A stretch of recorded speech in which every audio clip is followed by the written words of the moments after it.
welcome back to all my amazing viewers.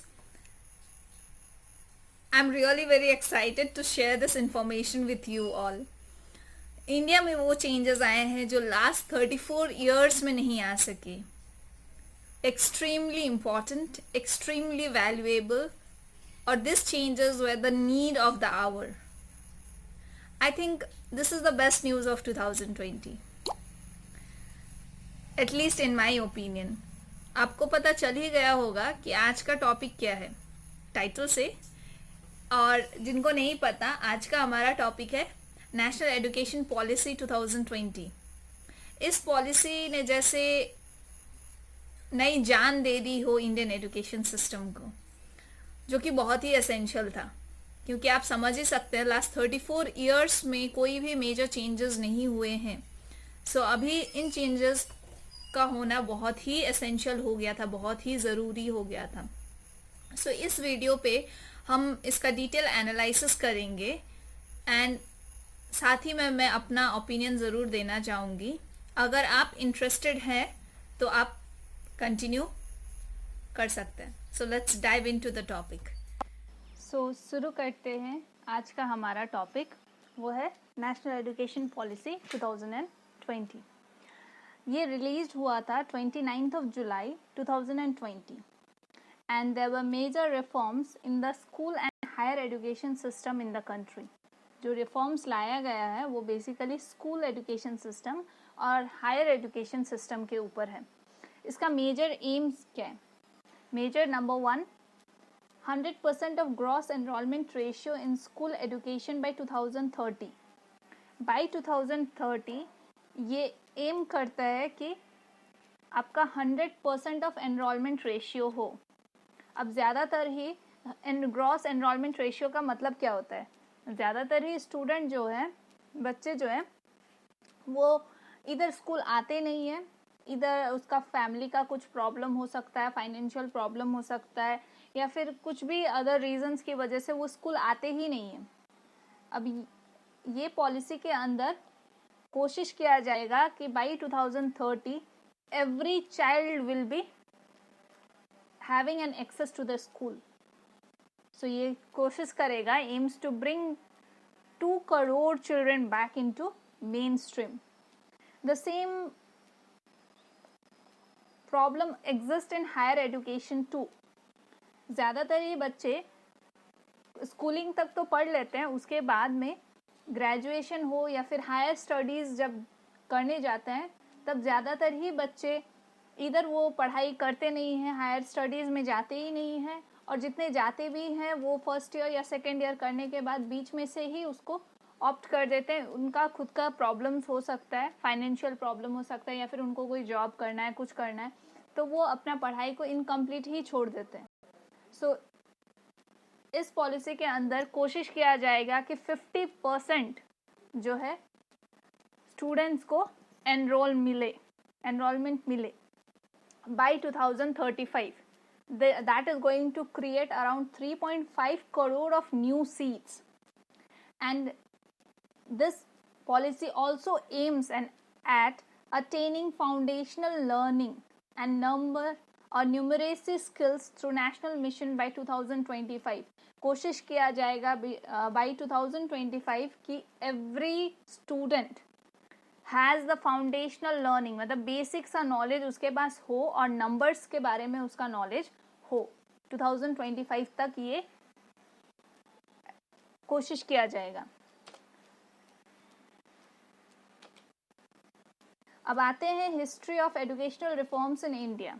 अभी तक educational sector में क्या क्या रिफॉर्म्स आ चुके हैं, हम उसको थोड़ा समझ लेते हैं.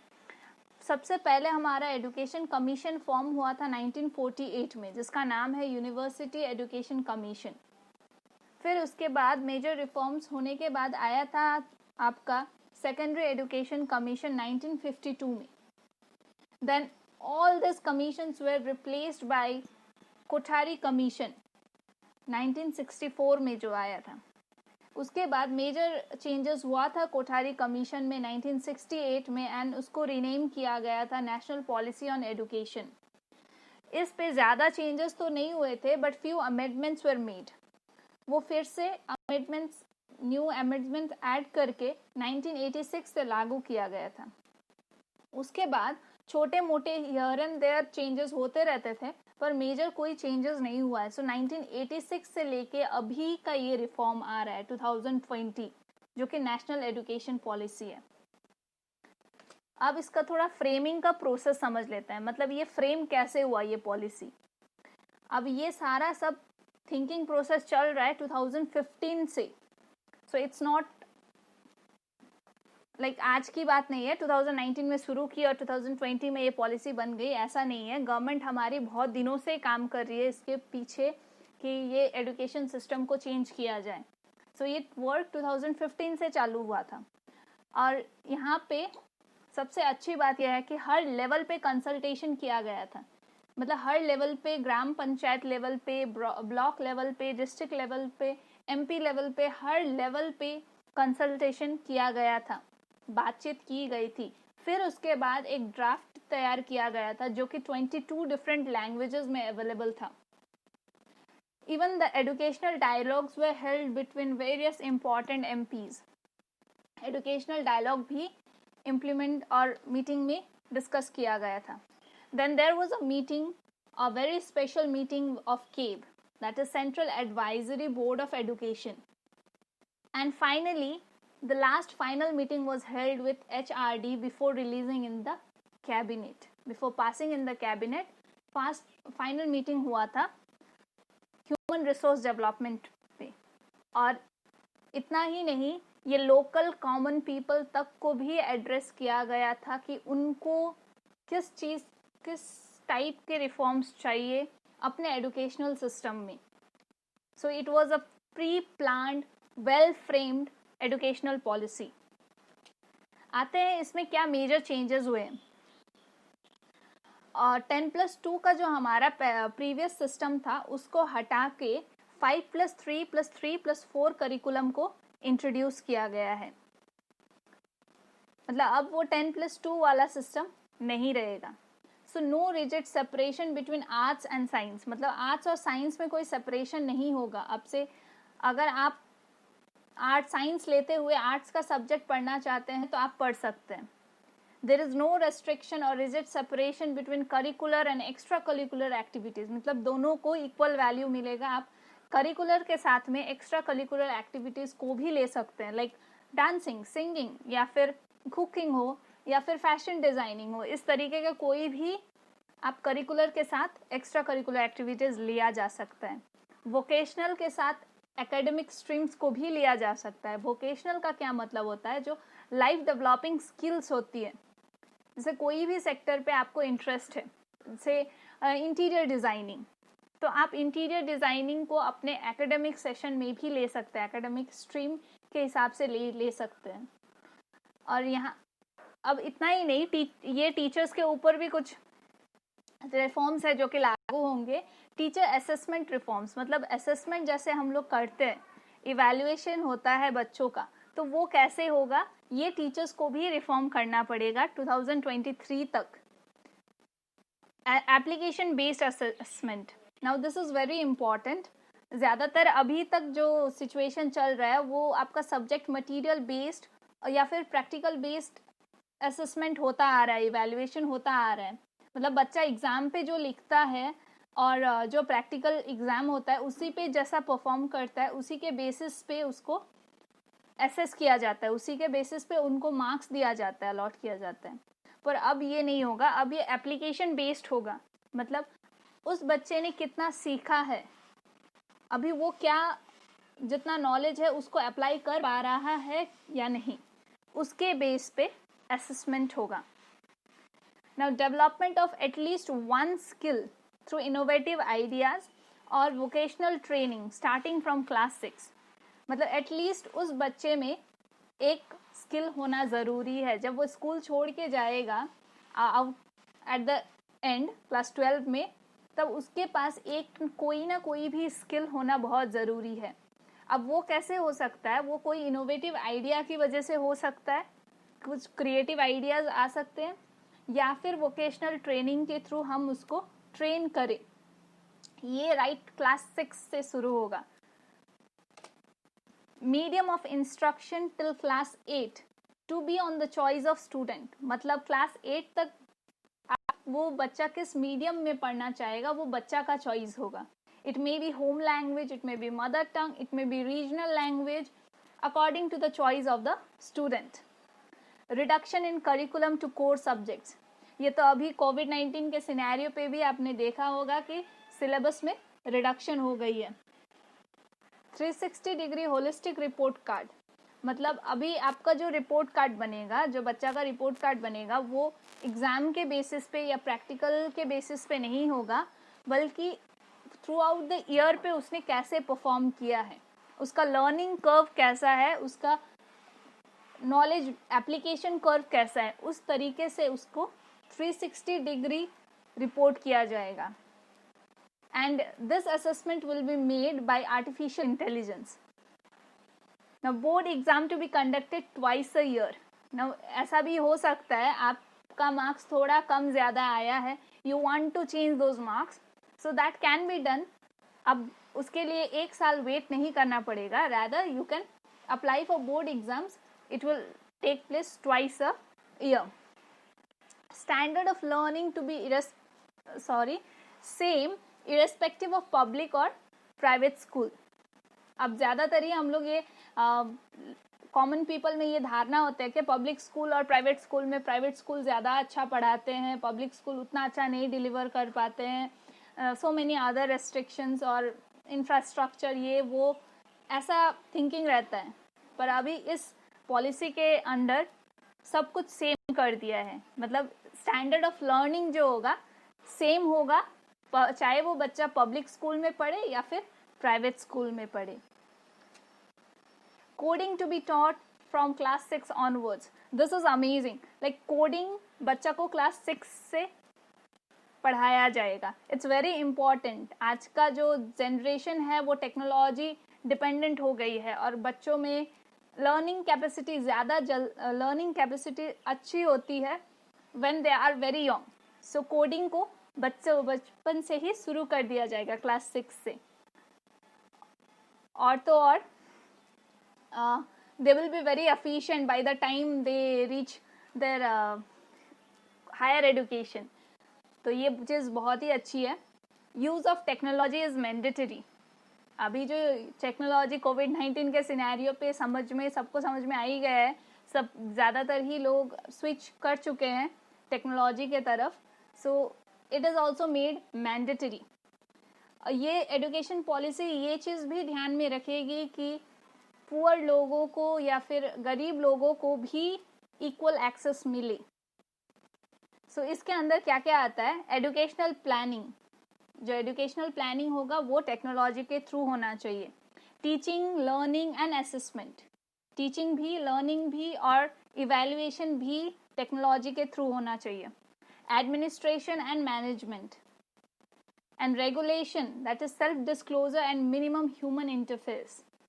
अब ये चीज़ टेक्नोलॉजी पे हम लोग को मैंडेटरी कर दिया गया है. Use of virtual labs. Many of the schools they don't have proper labs और proper equipment. तो वो क्या कर सकते हैं? वर्चुअल लैब्स क्रिएट कर सकते हैं जहाँ पे सिमुलेटर सॉफ्टवेयर्स होते हैं जो लैब वाले ही एक इफेक्ट देते हैं, तो वहाँ पे बच्चा प्रैक्टिस कर सकता है. Now that is amazing. Use of simulators.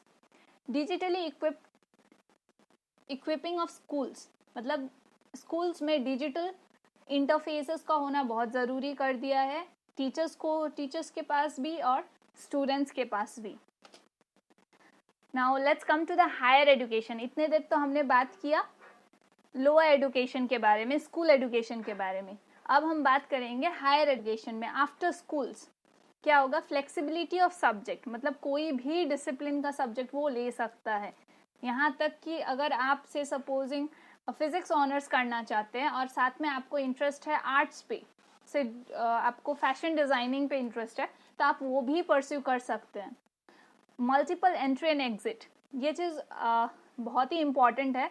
Multiple entry और एग्जिट, इसका क्या मतलब होता है कि अगर आप से फर्स्ट ईयर आपने किया और आप सेकेंड ईयर आप कंटिन्यू नहीं कर पा रहे बिकॉज ऑफ सम दिस और the other reason, may be financial condition, may be आपको जॉब करनी है या फिर ऐसा कुछ सिनेरियो हो गया आप कंटिन्यू नहीं कर पा रहे हैं, तो आपको ये फैसिलिटी दिया जाएगा, आपका जो मार्क्स है या फिर आपको क्रेडिट मिलेगा, मतलब फर्स्ट ईयर आपने किया उसका क्रेडिट सेव किया जाएगा डिजी लॉकर पे।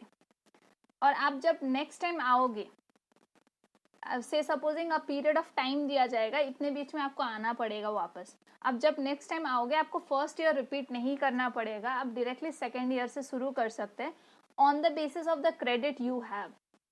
आपका जो क्रेडिट पहले था, on that basis you will be given, you can start your studies from second year onwards. तो ये चीज़ बहुत ही अच्छा किया है। अब अंडर ग्रेजुएट जो प्रोग्राम है, जो कॉलेजेस का प्रोग्राम है, वो लगभग आपका 3 ईयर्स से 4 ईयर्स तक कंटिन्यू हो सकता है। सो फर्स्ट ईयर पे जब आप फर्स्ट ईयर कंप्लीट करते हैं आपको मिलेगा एक सर्टिफिकेट। तो अगर आप फर्स्ट ईयर के बाद आप छोड़ रहे तो सेकेंड टाइम आपको सर्टिफिकेट के लिए हार्डवर्क नहीं करना पड़ेगा, आप डिप्लोमा के लिए हार्डवर्क करेंगे। सेकेंड ईयर अब में आपको मिलेगा डिप्लोमा। थर्ड ईयर के लिए आपको मिलेगा बैचलर्स। मतलब आपको अगर सिर्फ 3 ईयर्स का कोर्स करना है, बेसिकली जो अब गवर्नमेंट एग्जाम्स के लिए जो बैठते हैं स्टूडेंट्स, उनको 3 ईयर्स से ज़्यादा का कोर्स करने की ज़रूरत नहीं पड़ती है, तो उन सब के लिए बैचलर्स तक पढ़ाई करना that is more than enough. Then अगर आप से इंजीनियरिंग कर रहे हैं या फिर आपको हायर रिसर्च वर्क में जाना है तो आप 4 ईयर का कोर्स कर सकते हैं, जहाँ पे आपको 4th ईयर में मिलेगा हायर रिसर्च का नॉलेज। अब बेसिस ऑन आप 4 ईयर किए हैं अंडर ग्रेजुएट प्रोग्राम में या फिर 3 ईयर्स किया है, उसके बेसिस पे पोस्ट ग्रेजुएशन का जो प्रोग्राम होगा इधर वो 1 ईयर का होगा या फिर 2 ईयर्स का होगा।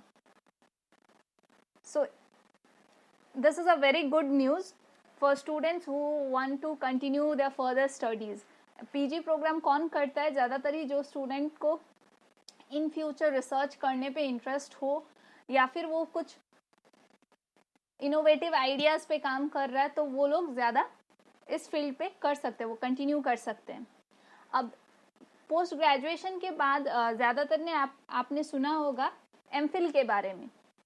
अब पोस्ट ग्रेजुएट पीएचडी करने के लिए आपको एमफिल करना मैंडेटरी था पहले, अभी एमफिल हटा दिया गया है। There is no mandatory reasons to do MPhil. MPhil अभी डिसकंटिन्यूड है। आप डायरेक्टली पोस्ट ग्रेजुएशन के बाद पीएचडी का काम कर सकते हैं। और आप अगर बीच में कहीं पे छोड़ते हैं या कुछ भी आप बीच में डिसकंटिन्यू करते हैं तो आपका जो क्रेडिट होगा वो सेफ रहेगा डिजी लॉकर के अंदर। और आप जब भी कभी भी आपको कंटिन्यू करना है आप आके फिर उस अपने स्टडीज़ को कंटिन्यू कर सकते हैं। सो इससे हमारा क्या होगा, ड्रॉप आउट रेट्स जो है वो कम हो जाएगा, जो कि मेन एम था फर्स्ट में। अगर आपको याद आए तो 50% ऑफ ग्रॉस एनरोलमेंट रेशियो उसको मेंटेन करना है। नाउ अब हायर एजुकेशन में और एक चीज़ है, हर एक सेक्टर का अलग अलग रेगुलेटरी होता था, तो अभी उसको हटा के सिंगल रेगुलेटर के अंदर कर दिया गया है। मतलब सारा हायर एजुकेशन का जितना भी स्टडीज़ है, जितना भी क्वेरीज है, जितना भी प्रॉब्लम्स है, वो सब एक ही रेगुलेटरी बॉडी होगा जो कंट्रोल करेगा, excluding obviously legal and medical. उनको छोड़ के सब कुछ एक रेगुलेटरी बॉडी होगा। अब आते हैं इंस्पेक्शन बॉडीज़। आपको अगर आपको हायर स्टडीज़ में आप पढ़ते हैं तो आपको पता होगा कि हर एक कॉलेज को एक ग्रेड दिया जाता है, उसके हिसाब से एटोनॉमी दिया जाता है कि वो कितना कंट्रोल कर सकता है। और यूनिवर्सिटीज़ को, कॉलेजेस को एफिलिएशन भी दिया जाता है, उस अकॉर्डिंग A+ या फिर B+ या A++ ऐसा होता है, अकॉर्डेशन दिया जाता है। तो बेसिकली वो कैसे किया जाता है, वो एक इंस्पेक्शन बॉडी को भेजते हैं और वो चेकिंग किया जाता है कि वो यूनिवर्सिटी या फिर वो कॉलेज ठीक ठाक से काम कर रहा है कि नहीं, एडुकेशन इम्पार्ट कर रहा है कि नहीं, उस चीज़ को चेक किया जाता था। तो अभी उसको हटा के ऑनलाइन सेल्फ डिस्क्लोजर कर दिया गया है। मतलब ऑनलाइन अभी उसका अप्रूवल्स होगा, जितना भी प्रॉब्लम फेस कर रहा है यूनिवर्सिटी वो सब, या फिर university infrastructure, all this will be maintained online and that will be transparent. अब ये नहीं कि ऑनलाइन में हुआ पर आपके पास उसका इंफॉर्मेशन नहीं है, वो पूरा ट्रांसपेरेंट होगा। तो आप खुद से अपना कॉलेज को या फिर अपने यूनिवर्सिटी को उसका ग्रेड के हिसाब से आप चूज कर सकते हैं। Same norms, rule, that is norms means rules and regulation for private and public institute. Private college हो या फिर प्राइवेट इंस्टीट्यूट हो और पब्लिक इंस्टीट्यूट, दोनों पे ही सेम रूल्स एंड रेगुलेशंस को लागू किया जाएगा।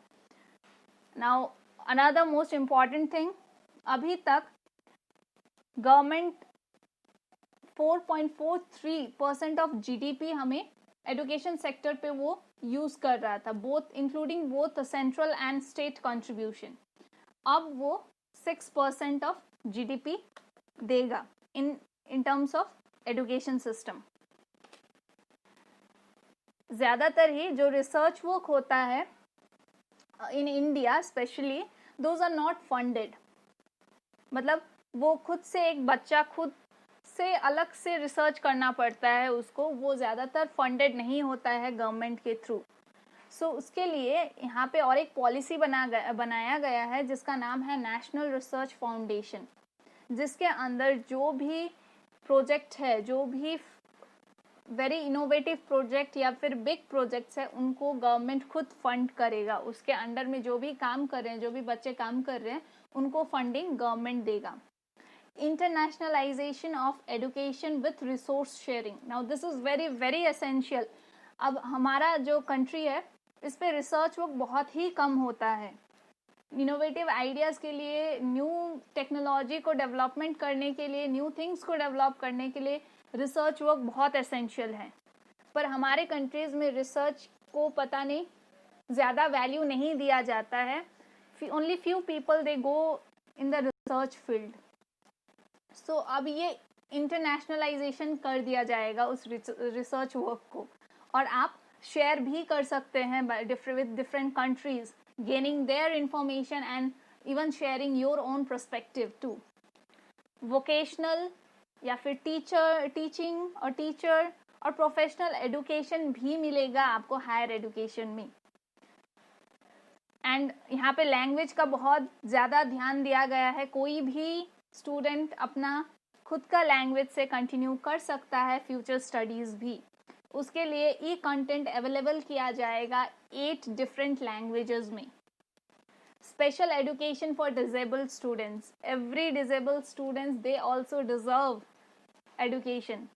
सो उनके लिए स्पेशल एजुकेशन फैसिलिटी प्रोवाइड किया जाएगा, यहाँ तक कि स्पेशल रीजन्स भी बनाया जाएगा। Now that was all about higher education. अभी इसके फाउंडेशन पिलर्स क्या है उसको समझ लेते हैं। फर्स्ट है access, access to all the people, equity, equality to all the people, quality, affordability, सबके लिए अफोर्डेबल भी हो, और अकाउंटेबिलिटी, मतलब आपने जो पढ़ा है, आपने जो सीखा है, उसको आप यूटिलाइज कर सको। Aims to transform India into a vibrant knowledge society and global knowledge super power by making both school and college education more holistic, flexible, multidisciplinary, best for 21st century needs and impactful worldwide. Amazing reform है, but there are certain drawbacks too. इस पे मेरा कुछ views है, मेरे opinions है, मैं आपसे share करना चाहूँगी. That is excellent and superb policy reform. I love this policy. But the thing is implementation generally takes a lot of time. अब ये डिपेंड करता है कि ये जो पॉलिसी बनाया गया है वो कितने दिनों में इम्प्लीमेंट किया जाएगा। और ये बोला तो गया है कि नेक्स्ट सेशन ऑनवर्ड्स इस चीज़ को इम्प्लीमेंट किया जाए, पर इतना जल्दी सब कुछ चेंज करना भी एक बड़ी एक चुनौती है हमारे सामने। The faster the implementation the better the results. जितना जल्दी इम्प्लीमेंट होगा उतना अच्छा रिफॉर्म आएगा, रिजल्ट आएगा उसका। And on a serious note, I am very jealous of this educational policy right now, because हमें ये चांस नहीं मिला, जबकि ये बहुत ज़रूरी था। 34 ईयर्स इन्होंने देरी की इस बात के लिए, तो वो पॉइंट मुझे थोड़ा सा बुरा लगा कि इतना लेट क्यों, थोड़ा पहले कर लेना चाहिए था, वो मेरी ओपिनियन है। Okay, so I hope you like this video. आपको आपके सारे डाउट्स क्लैरिफाई हो गए होंगे। अगर मैंने कुछ पॉइंट छोड़ दिया है, अगर आपको लगता है कि मैंने कुछ मिस आउट कर दिया है, आप मुझे कमेंट सेक्शन पे ज़रूर बताइए। और सुन मिलते हैं नेक्स्ट वीडियो में। Bye bye.